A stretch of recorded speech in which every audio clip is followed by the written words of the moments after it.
Hey there, Rams. I'm Ethan Bird, joined by a CSU legend and beloved basketball player, Nico Carvacho. How are you doing, Nico? I'm doing great, man. I appreciate you having me on. Of course. Now, what I talked about this past Monday is kind of a national conversation that's super important right now and something that I'm trying to bring a lot of light to, which is mental health in sports. Now, I'd like to start off by asking you kind of how you felt when you saw that clip of Skip Bayless talking about Dak Prescott. Yeah, I saw what Dak said first. Mm-hmm. I got the ESPN update, and me being a Giants fan and being from Dallas, I have a lot of Cowboys fans who I play Xbox with and really good friends. And I texted them. I said, "Look, I have so much respect for Dak now. I hate him and I hate the Cowboys, but that's a real life thing. I that's what I texted him. I was like, that's a real life thing. Like everybody pro goes through it." And then seeing what Skip said and, him being around sports for as long as he's been and being on these shows and being somebody that people listen to and watch every single day, took me by surprise that what he said, and I even think, isn't he a Cowboys fan? He's, I'm pretty sure he's a Cowboys fan. So that even took me by more surprise. It's like, like we all say, like we're humans also. And, we play the game that we love, and there's a lot of pressure and there's a lot of anxiety, and especially like he said, he had his brother who committed suicide, who was a which is a big deal. And just him coming out and saying that, I think, and I know people in the past like Kevin Love and DeMar DeRozan have came back and came out in the NBA who have talked about stuff like that. And I think it's very important conversation to have, because being an athlete and being a male, you're supposed to be a man, supposed to be able to handle all that stuff. You can't cry, you can't get down on yourself. So I think it's a really big, I think it's really cool of Dak, being able to come out, being the quarterback of, I hate to say it, America's team, but just him coming out and saying that, I think it was really cool. I think what's really important is there's a stigma around being a man in sports, and you're put on this pedestal of you have to be emotionally sound. You have to be able to lead everybody else around you. And you being a leader for CSU basketball for 4 years, somebody who a lot of, especially last year, young guys looked up to. Right. How did you take mental health into account in all of that? Me being a son of a dad who played professional soccer and coached in the pros, and was my coach at the time, and just my mom played college basketball, and my whole life has been around sports, and I've been blessed to have the opportunities that I've had and the parents that I have. But there's a lot of pressure, because you want to do well, you want to come up to these expectations that people put on you, and you put on yourself as a person. And I struggled, even though maybe I didn't show it, or I didn't come out with something, but I definitely did struggle with being one of those guys that every single day have to put up these numbers and have to produce. And I actually also had I had 2 or 3 different sports psychologists that I talked to throughout my time with CSU. FaceTime, got to see somebody in Fort Collins. So those things really help you. Is just they give you somebody to talk to, somebody you can trust, somebody that's not biased or not in not in CSU athletics or anything. Somebody that's on the outside that has totally different opinions, and they give you different ways to help you. And that I always found a change in my game, my performance and consistency, and every single game, every single day performances when I was talking to a sports psychologist. And it's just I think my dad always said, and a lot of people say it's 90% mental, 10% everything else. Yeah. The mental is the most important thing, and a lot of sleep, eating right, the way you talk to yourself, the way you put get the extra work in, the where you give confidence in. And I think just being a leader, you just got to be able to show that that poise. Yeah. You've been there, and that you're able to help them through everything. And that's what I was trying to do. But then again, being leading the league and leading the nation in rebounding, and then coming back and and there's a lot of pressure, like expectation on you, and you want to do well. You don't want to go out there and suck. There's a lot of pressure. So I think what Dax went through is what I went through. Seeing sports psychologists and helping me out, and it's a lot of I think players need to do. Maybe you don't have to see a sports psychologist, but maybe find a way to do it on your own and have your own mental get right mentally, because as you go from freshman to sophomore to junior to senior, you get more and more expectations put on you and more pressure, through just through you're being older, you're the older guy, or and all that type of stuff. So I think I think that really helps. I love that you brought up counseling and how important that is, because I mean I can personally say that seeing a counselor, psychologist is one of the best things that's ever happened to me, and it's so important. Do you feel like there's some type of stigma within the sports community towards speaking to somebody for help, somebody professionally for help? Yeah, I think I don't think there should be, but obviously there's like we've talked about, is you're a man, this is your job, this is what you're supposed to do, you're supposed to put up these numbers, you're supposed to play like this, you have to play like this. And if you don't, it's somewhat of a failure. You have one bad game and you have people tweeting at you and tagging you or tweeting about you, where you make one bad play, and then you hear people in the crowd yelling, and it's just like, man, like, you're not out here, you're not going through this everyday thing. You're not the one out here being watched by hundreds and thousands of people, through people at the game or on TV or following the game. And there's a lot of pressure. Then on top of with me, was that what got me was the NBA thing of that pressure of, you want to get there, and, you got to do everything possible to get there. And I think what helped me was once I started talking to the sports psychologist, and it was, you're not going to get there by getting there. You got to take every single day, day by day. And that's how you build up to it. It's so easy to get caught up with, oh man, what's happening? What's going to happen in the future? What's going to happen? Are we going to win the conference? But it's what you're going to do every single day, that night before you go to sleep, or what you eat, or how you practice and how you perform, and how you get the extra work in. So I think it's everything. And I think talking to a sports psychologist is the best thing that I've ever done. And some people may not need it, but I think it doesn't help. I mean, it doesn't hurt to not go. Of course. So kind of just compressing all of this, as an athlete, how can your support staff, your coaches, even the media and the fans, how can they better be more respectful and understanding towards the struggles of athletes in their mental health? I think that's a good question, but it's hard for people on the outside to really understand, especially people that don't see it every single day or haven't gone through it, to really understand what we go through as athletes, and even as coaches, the pressure that you get put on. And, especially now, me being a pro, like, you're getting paid, it's like, it's your job. So you have to come out, you got to perform every single day, and have to really perform, or you can get cut, or, you might not play as much. And you're always working for the next job. But it's like, for me, what I've gone into, I got here Saturday and I played 2 days later, and it's also like, it's kind of one of those things where you just kind of have to have fun with it. Like, it's your game, it's just basketball. Like, it's not the end of the world if you play bad, or if you have a bad practice, or you play a bad game.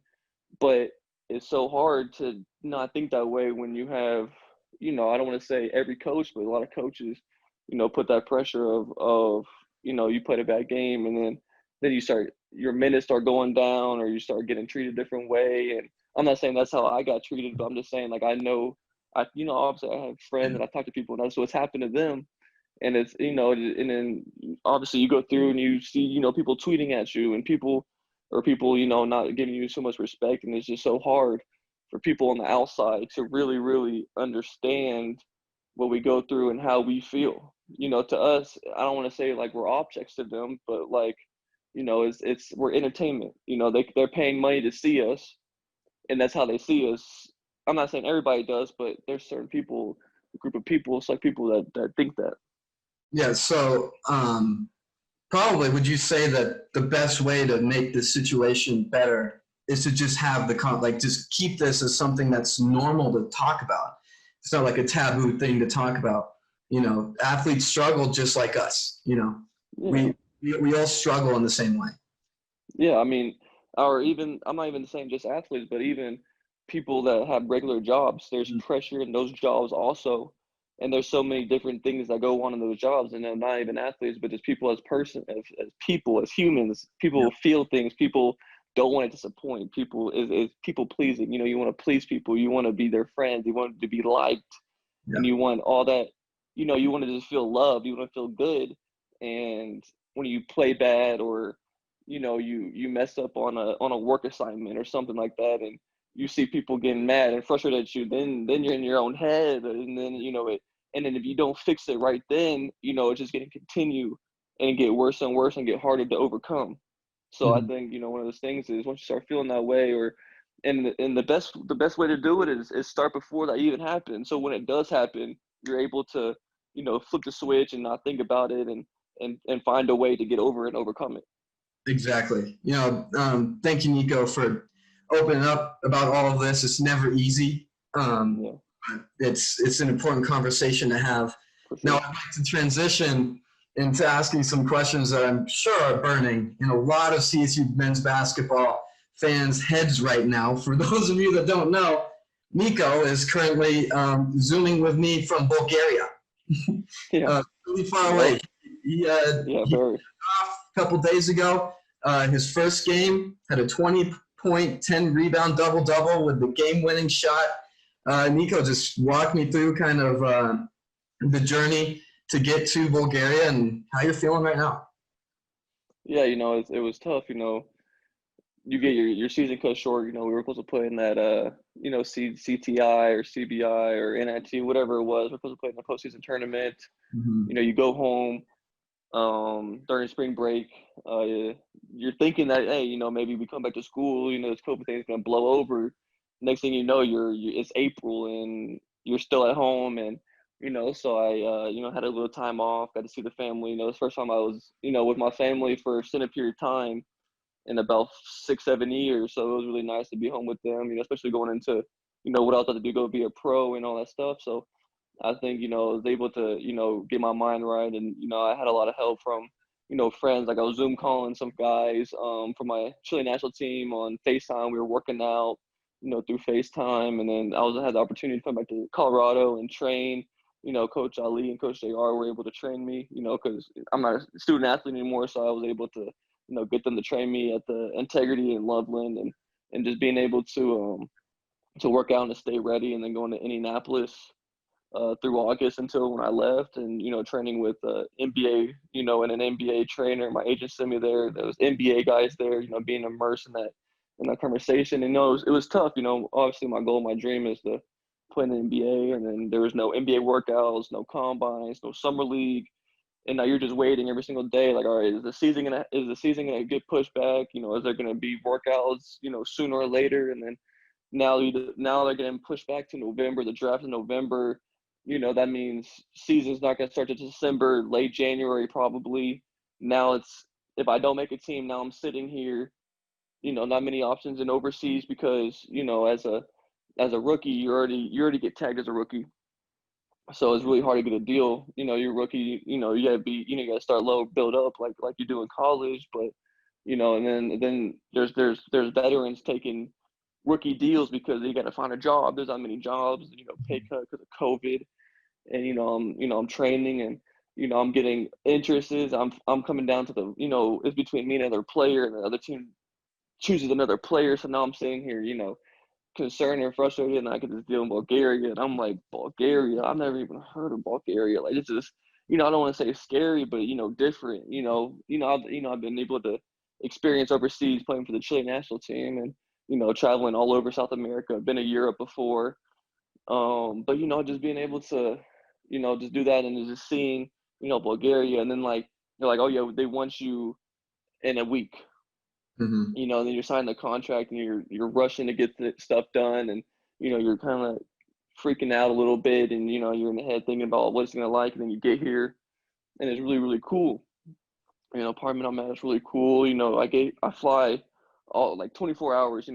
Fly 4 flights all day, don't get a lot of sleep. I get here, I'm 9 hours ahead of Colorado time, and then you get here, then you start practicing Sunday. Have a hard practice Sunday, have a two-a-day Monday, and I gotta play a game on Tuesday against the team that won the league last year. So Mm-hmm. it's a preseason tournament. No other team has ever won it other than the team that we played the first game, Balkan.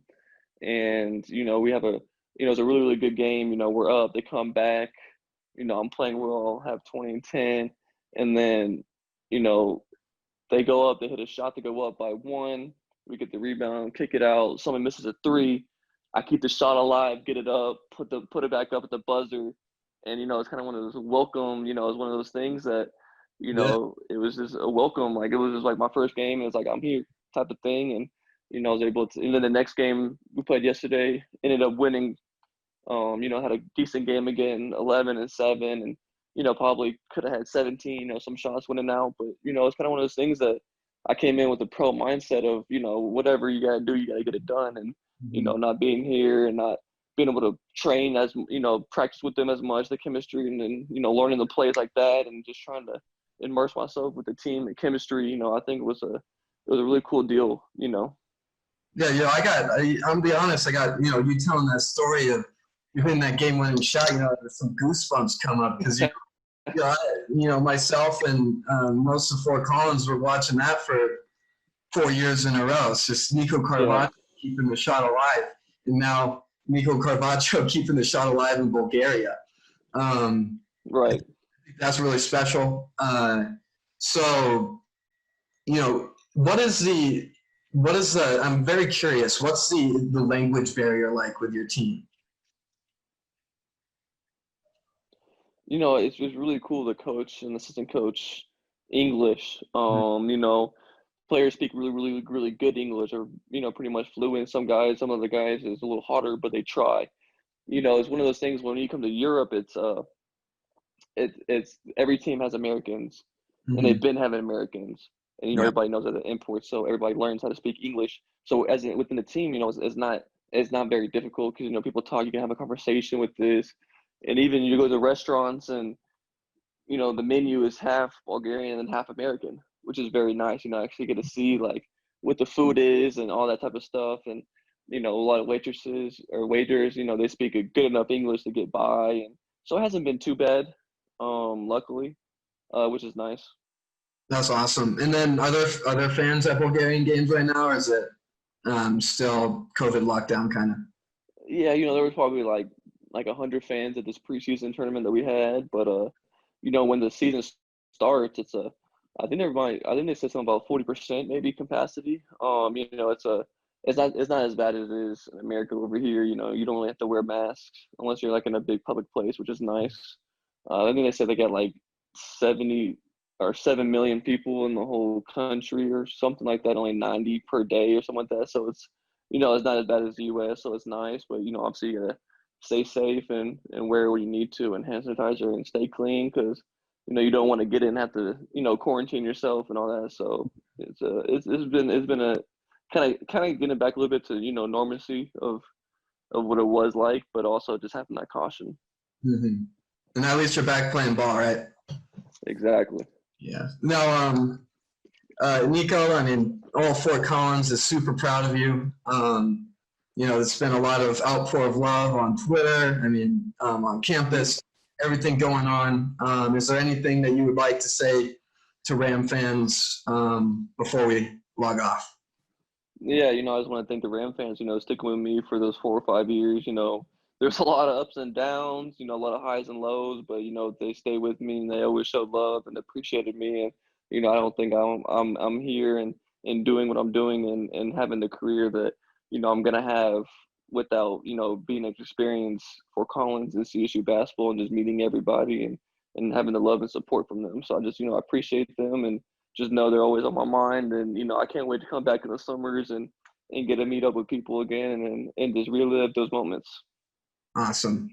Well, Nico, thank you so much for talking with me and talking with CTV Sports and getting your message and your story out to Ram fans. It's been a pleasure. Yes, sir, man. I appreciate you. Appreciate having me on.